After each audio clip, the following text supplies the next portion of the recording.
Graham Hunter joins us on the line. Graham, you're very welcome. Evening. Joe, I love the intro that I'm what the world's been waiting for. Lovely music. Thank you. We got an amazing reaction, by the way, to you and Philippe looking back on the year that was a couple of weeks back. So thanks again for that. We'll have to do that again sometime. Okay, it's a deal. So the point of this chat really is to get the ball rolling on part 2 of the La Liga season.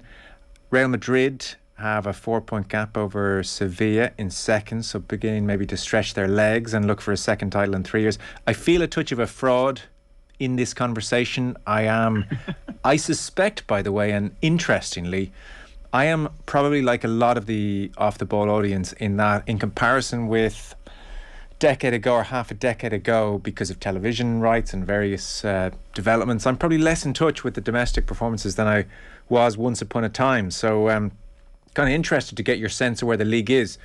First question for you. There's no doubt that in comparison with its heyday of, say, a decade ago or just under a decade ago, the quality of Madrid and Barcelona in particular is diminished. What about the La Liga product generally? It'd be easy to assume, well, the whole league has suffered. Are you generally liking the fare on offer? I definitely am, and I think that we need to separate out the 2 points, because it would still be my contention that you see most of, not all, of the best strategic and technical football across a few weekends in La Liga.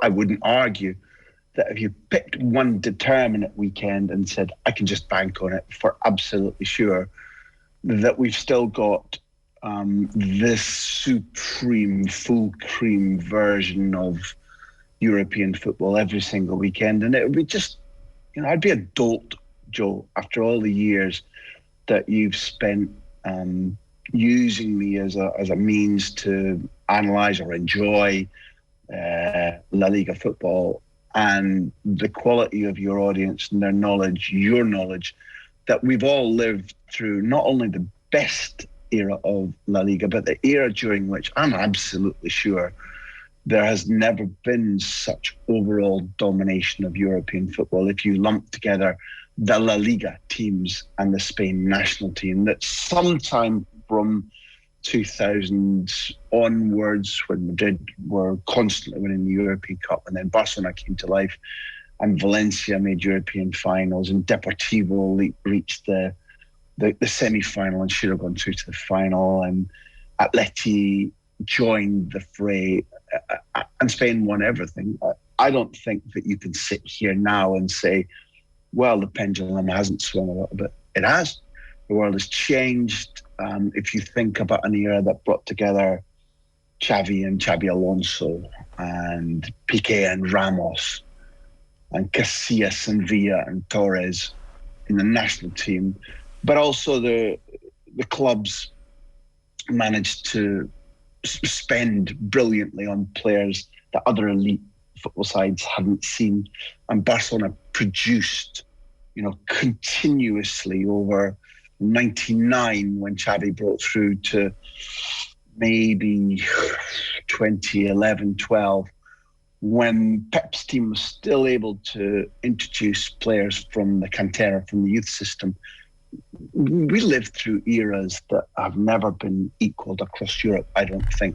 There have been great sides, great eras, but not such a confluence of so many sides from one league being ultra-European class, so many players being domestically developed, and brilliant international stars being picked at the right time, clubs and international team at all age groups winning. And now, Joel, there's been a change. There's been overfishing, if you want to be environmentally friendly about La Liga.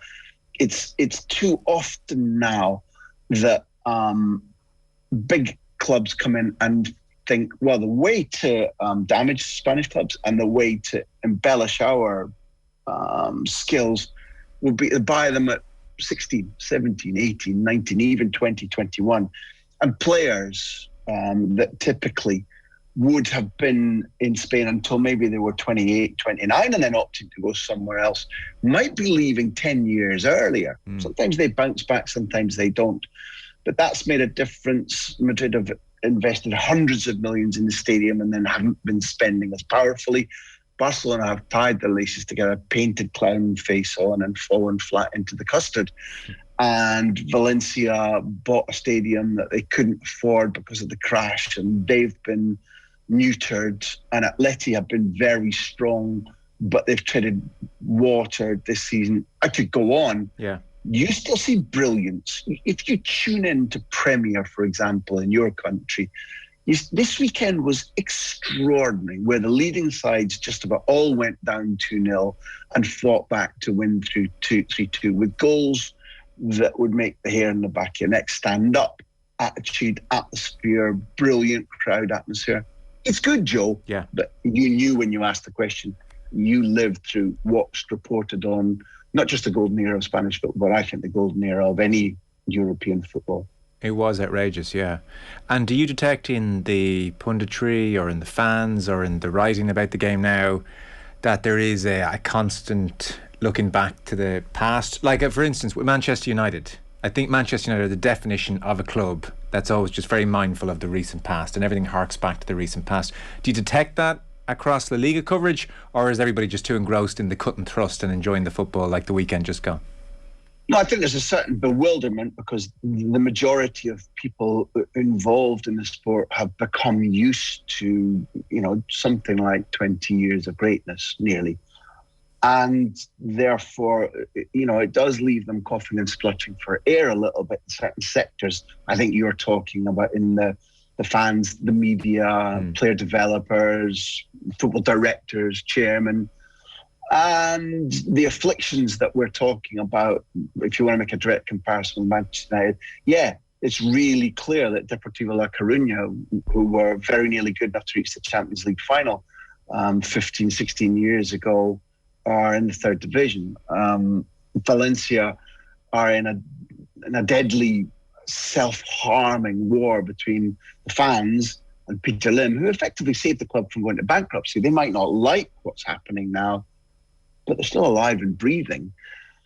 I could go on, but what happened at Manchester United, if you want to use that as a yardstick for Spain, was the simultaneous departure of two important men, Gill and Ferguson, at a time when neither the signing nor the development of players were anything like what had gone before it.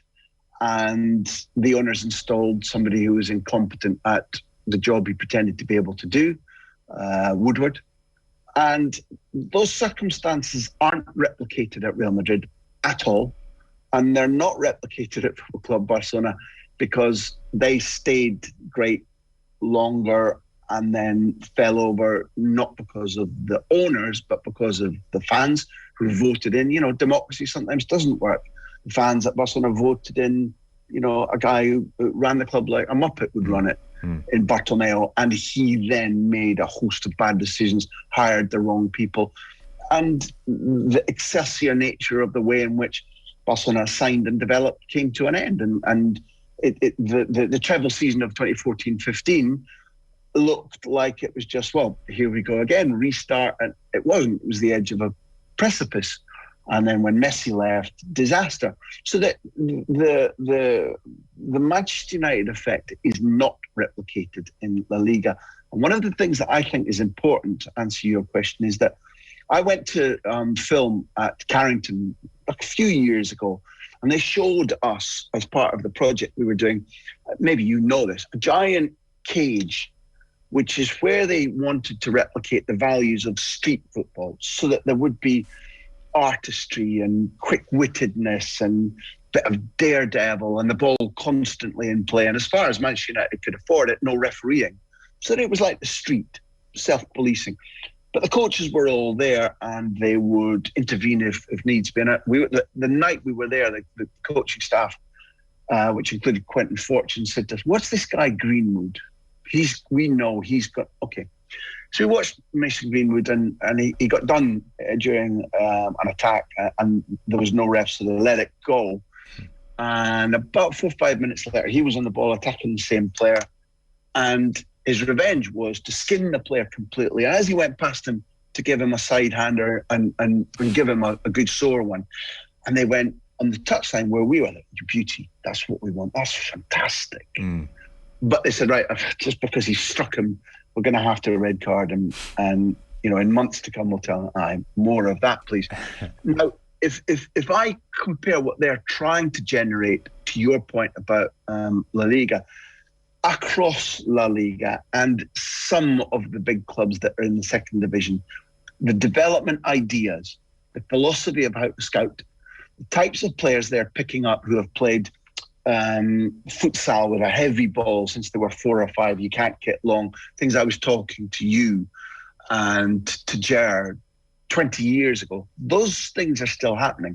The teaching of players about repetition, of technique, of touch, of distribution, of use of space, peripheral vision, none of that has withered on the vine at all. There is a national characteristic of how Spanish kids are trained, irrespective of whether they're at an academy, that whether they're at Watford or Crewe or Manchester City, where English football's development is sometimes excellent, but it's much more disparate, and they're just catching up because they've incorporated ideas and people from all across Europe, not just to coach at the elite level at the Premier League, but in academy football too.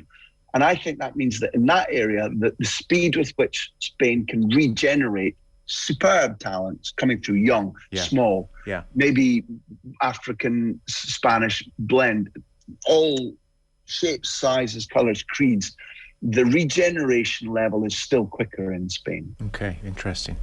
So it's great to get that big picture look for a moment. Let's dive into some specifics then currently. So Barcelona are endlessly interesting for many reasons.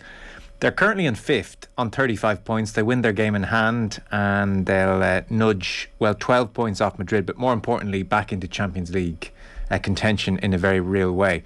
Give us your assessment of what Xavi has done at his brief time at the club thus far. There's a dislocate, Joe, because Xavi was, as everybody who's listened to Off the Ball regularly will know, was a genius footballer. He's now competing with Willie Miller and Johan Cruyff to be my favourite footballer of all time. And the great thing that I've been holding in anticipation, I'm not a Barcelona fan, I only love Aberdeen, but as somebody who I haven't just earning a living, it educates me, it thrills me, it moves me, Spanish football. So having Xavi back inside the system, nourishing the system, was something I was hugely excited about because he's a brilliant communicator. He understands, as he was able to do on the pitch and dictate play with his thought pattern, not just instinctive skills, and order players about either verbally, by pointing, or by using the football as an orchestral baton. If you can do that and you're articulate as a human being and bright, you'll be a great coach if you want to be. And he's all of those things. He's given us, thank you, Xavi, massively more access to training than we've had since Van Gaal took over 20 years ago. So what you can see is that the dislocate is that training is extraordinary. Training is quicker, it's more intense. They're enjoying themselves more in the exercises because they're testing.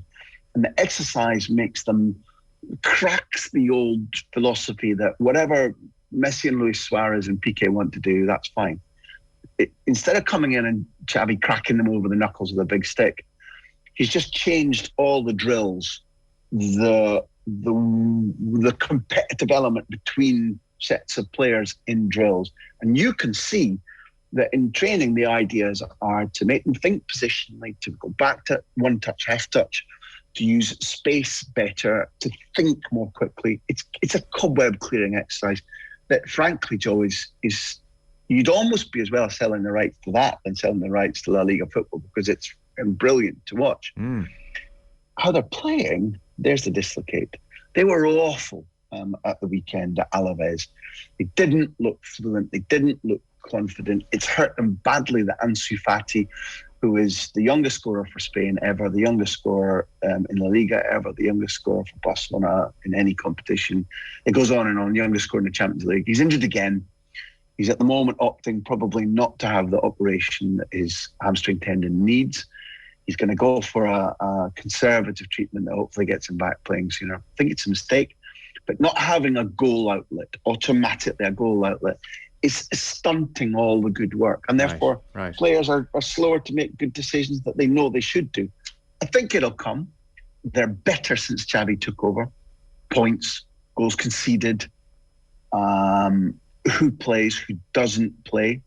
He's revitalised the worth of Luke de Jong. That probably is a revitalising that only lasts to the end of the season. But apart from the quality of the football and narrow defeats in extra time in the Super Cup to Real Madrid, fantastic match. In extra time in the Cup against Athletic Bilbao, 3-2 both times. Hardliners, you're welcome to your opinion wherever you are in Kildare or County Clare, I don't care, saying, well, they didn't win. All right, fair enough. But if we're resultistas only, and we only care about the final score, you never learn about the process. You often, on off the ball, whether it's about GA or horse racing or boxing, you ask about the process as well as the final results in the tape. The long and short of it is that Barcelona have improved dramatically, and at the moment, they're not getting a full harvest on it. They will when they stop getting injured players.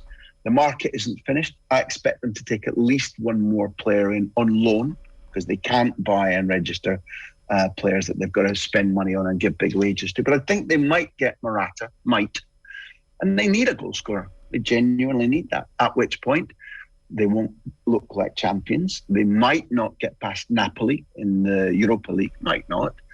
But they're better. The young footballers are exceptional. And when Xavi has a full summer market and a full pre-season to go, and you speak to me again next September, you'll say, I see the difference, Graham. I see what you were talking about. And whether they're going to be European champions or Spanish champions it immediately doesn't matter. You'll all start enjoying them again. Very interesting. And I mean, it'd be great to have them back. I think we can all agree on that. On Xavi, I heard him speak in English relatively recently for the first time and was really impressed at how good it was. I don't know, is that a new development with a view to coaching, or whether he always had that in his locker? Not all that new. I'd love to put an exact date on it, but let's call it 9-10 years ago, vaguely. Jimmy Carragher said to me, listen, Graham, Xavi's my idol. I'm going to go and interview him for the newspaper I'm working for. I've fixed it up. Will you come and we went to Las Rosas, the Spain National Football Centre, and we sat down. And, Jamie, you may have picked up, Joe, I don't know. You may have picked up. He's got a reasonably strong Scouse accent. And he was excited to be with Xavi across the table. So the questions came out full heightened and 100 miles an hour. And Xavi, 9-10 years ago, was picking up what Jamie was saying. And if you've done a foreign language and be listening, the danger point is not when you begin, it's when you learn a little bit, you offer up a phrase, you're hearing it, okay, and the next person accelerates 100 miles an hour, you're like, I haven't got a clue. Yeah. Xavi was hearing everything. He just didn't trust himself 8-9 years ago to speak back in English to Jamie Carragher. At the Aspire Academy, not just coaching his club in Qatar Sad, at the Aspire Academy, there were all number of international seminars. The common language between his employers and him broadly was English. His English is very good. And I stress again, Joe, he's a bright man. We're talking about a very bright, energetic, ambitious, go-ahead man. Yeah. And therefore, I hope it isn't soon. But one day when he's invited to be coach of Manchester United or Manchester City or Arsenal, one day, I'd imagine he'll take that. Yeah. So with Xavi, what lingers in my mind when I think about his public comments on the game, did an amazing interview a couple of years ago. Guys, it's probably going to end up being 10 years ago now, but a number of years ago in The Guardian, and the way he talked about Real Madrid was just laugh out loud funny. It was, if you'd never seen Real Madrid play, based on the way Xavi compared Madrid to Barcelona, it was like they were Wimbledon, only less refined. And I couldn't work out if he was doing this with his tongue firmly in his cheek, or if he really believed this is how I see Real Madrid. And I do see Barcelona as playing an entirely different sport almost, and that always lingered in the memory. You could probably shed some light on that, but also the question is, what kind of things does Xavi talk about now in press conferences? What kind of things does he highlight in performances? Because I'd be just really curious as to how he sees the game, or what he picks out as important in a Barcelona performance. Well, and I hope the listeners know that I do speak the truth as I see it. But seeing as you mentioned about tongue being lodged in his cheek, in case I'm accused of having my tongue lodged somewhere else, I point out that he's not superhuman. He is fallible. He does get excitable. I think the majority of the time what you get is gospel. I think the majority of the time he didn't just speak the gospel to reach the Holy Grail. He got there. And I'm sure you were meaning, the line crackled and I heard Guardian, but I'm sure you were meaning when you heard him in Take the Ball, Pass the Ball, a wonderful film about football, Joe. Yes. If there's any doubt about that. And my joking put aside is about the fact that he always would talk about that, because he was at the height of the Billy Graham evangelical, this is how we play, and we will only ever play this way, and we might not always be this good, but we will never lose the bones of what Cruyff taught us. And it might evolve a little bit like it did under Luis Enrique in the treble year in 14-15. And about that, he meant it. So therefore, when he said, at Madrid, if you're a defender, you can just kick the ball away and get rid. You can't do that at Barcelona. Well, they're doing it now. So your question is very well knitted together, because the type of football that at the moment he's able to squeeze out of this rather unbalanced squad and team, particularly with confidence shredded. And although I think many of the young players are genuine, I think they're brilliant. Right. Choose that word deliberately. Right. They're still 17 or 18. And therefore, they're not oozing the same magnificence as Xavi, who, when he broke through, was a pivote. And when Rijkaard said to him, I'm moving you further forward to be the attacking right midfielder, Xavi said, I can't do that. I'm not good enough. He was wrong. Iniesta, Rijkaard eventually was forced to pick him, but didn't want to. He's too small. Didn't pick him for the Champions League final against Arsenal in 2006. So I'm using that to say about Nico and Gavi and maybe Baldi and Ansu and Jutkla and Ilias and Abde. There's a host of them. Araujo. They can't play the brand of football that Xavi was playing yet. And therefore, some of the things they do when they're under pressure, when they fail, how they use the ball, what spaces they pick up, are like the football you say accurately. He was kind of digging out and say, well, you can do that. You can cross the ball to one striker, or you can launch it forward if you see a break, or if you're under pressure in the back, we play it out. We do this. It's better to restart and rethink. And remember the big incident, which was at a time when Madrid under Mourinho were looking like they were gaining ground. They decided pressing was crucial. They pressed Victor Valdez, the keeper, at the Bernabeu, went 1-0 up in about 90 seconds. The ball was regained, punted for Benzema, who was on his own, who scored at will, and Valdez was thoroughly at fault. And not one Barca player blinked, nor did Guardiola. Every Barca journalist knew that Valdez wouldn't be blamed. He would just do the same the next time. 15 minutes later, he did the same when he was under pressure, lobbed the ball at Dani Alves. Barca restarted well. They won 3-1 from having been 1-0 down in 90 seconds or whatever. My point about that is that it genuinely was ultra high church. We only do things this way. So when Xavi spoke back then as a player, he didn't envisage a time when Barcelona would be playing like the Keystone Cops. And at the moment, therefore, it can look pretty ragged. Right. But I think that he'll build it back to the high church stuff that was being played when he wrote that article that you read. And whether he was sneering or not, his main point was it's more difficult to play for Barcelona because we only play this way, and it's higher tension.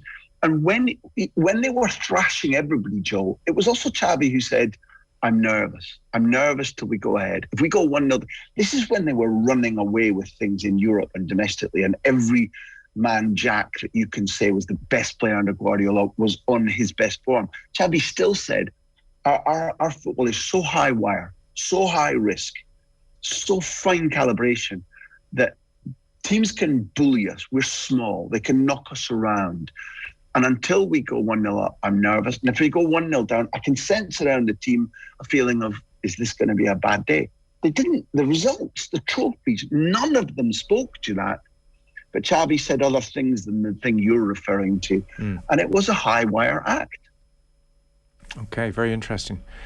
One last word before you go then, just broad terms on where Real Madrid are, and Carlo Ancelotti is back, and looking through the team sheet, and there's still some old war horses there, and it doesn't feel like the freshest scene, I've got to say, Real Madrid.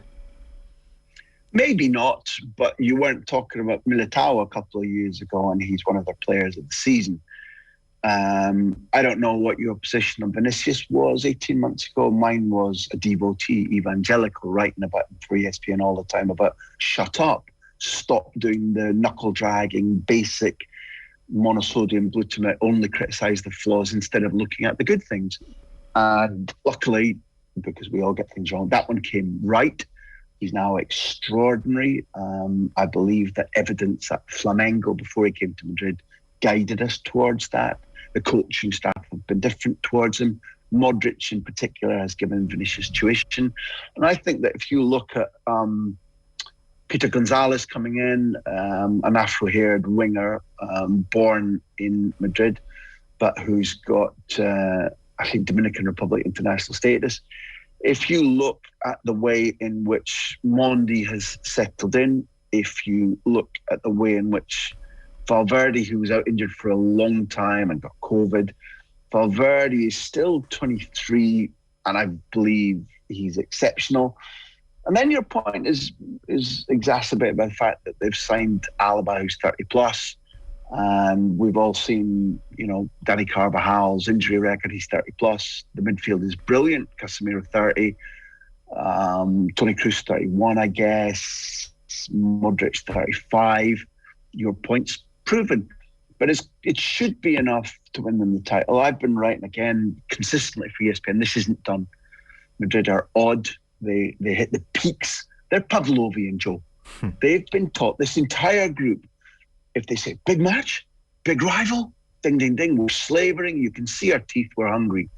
It's Espanyol away. It's Getafe away. It's Cadiz at home, or it's Sheriff Tiraspol at home in the Champions League. As Elvis Costello memorably sang, accidents can happen. But in terms of their big game appetite, I'm not certain that they beat the Chelsea that Tuchel had last April. I'm not sure that they beat the Liverpool that thrashed Barcelona at Anfield 4-0. But where across Europe are the really big sides now playing at absolute full tilt? I don't think they are. City are different because they play much more intricately. They don't barnstorm you. It's not a shock and awe. It's like death by a million cuts. But Madrid, on current form, I think can match most of the big guns across Europe on current form. By April, March or April, when everybody's asking, can you still run? Toni Kroos, can you keep with me if I run past you? Luka Modric, if I run past you? There are things that I think are genuinely up for debate. But I'll tell you something, when it's a big game, or when they're losing at home to Elche, relegation candidate Elche at the weekend, to two brilliant Elche goals, and they fight back and they get the 2-2 draw. They're imperfect, like some of us, Joe. I don't know how you consider yourself, but they're imperfect, but fun. And personally, I've settled for that for a long time. Great. Listen, so good to chat to you about all that. The way you mentioned there, by the way, because it's kind of been a discussion point here the last week or 10 days as City's stranglehold on the league looks fairly firm despite the result at the weekend to Southampton. You described them there as full of intricacy as opposed to shock and awe. And so there's a sense of boredom, frankly, I think, even amongst the listeners with City. There's an admiration. Like, people aren't total Philistines, they understand. But in terms of being moved and excited to watch the majority of City matches, we don't detect it out there. There is too much intricacy, too much control, too much almost conservatism in the way they pick teams apart. I think that was probably levelled at Spain, 2010 territory in particular, maybe even Barcelona, although Messi was always there to kind of take your breath away at times. Curious for your standing on that as a man who did enjoy Aberdeen back in the day and can appreciate the less refined points. You've gone rogue there, baby.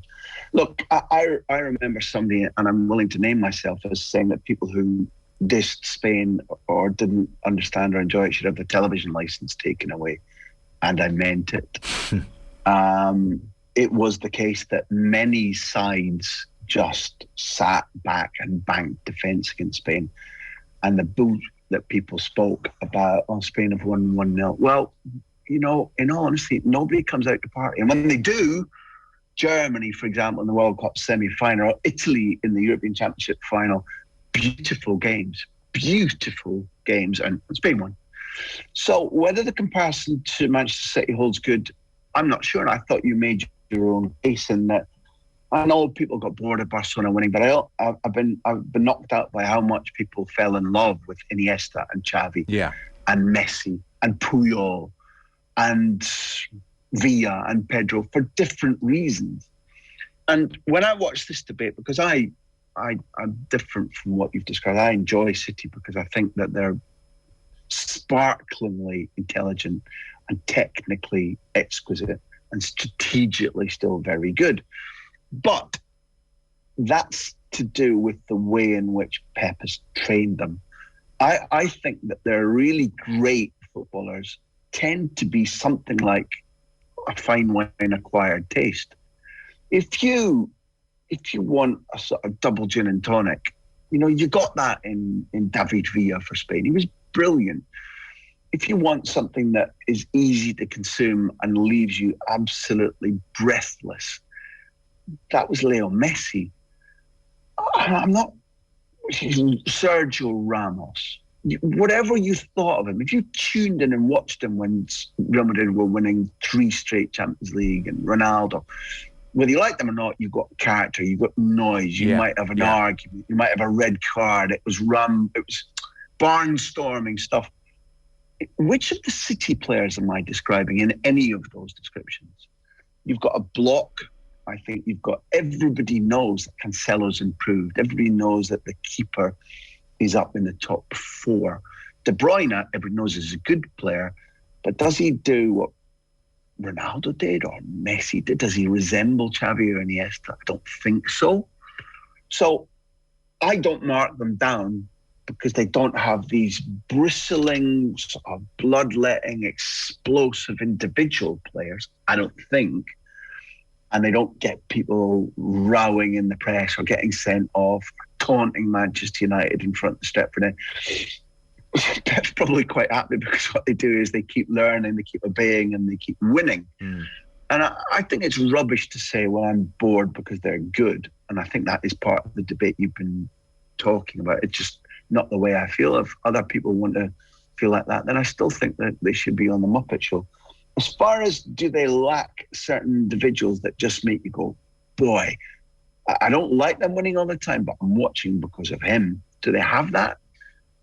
I don't think they do, and I doubt that Pep cares very much. No, I'm not even sure if Pep wants them anymore at this stage. Anyway, that was fascinating. Thanks so much, Graham. I know you've taken time out of a busy day there, so much appreciated. Thank you. Great pleasure to speak to you all, Joe. Cheers. Graham Hunter there with us on the Football Show, which is, as ever, brought to you by Sky. All the football you love in one place across Sky Sports, BT Sport and Premier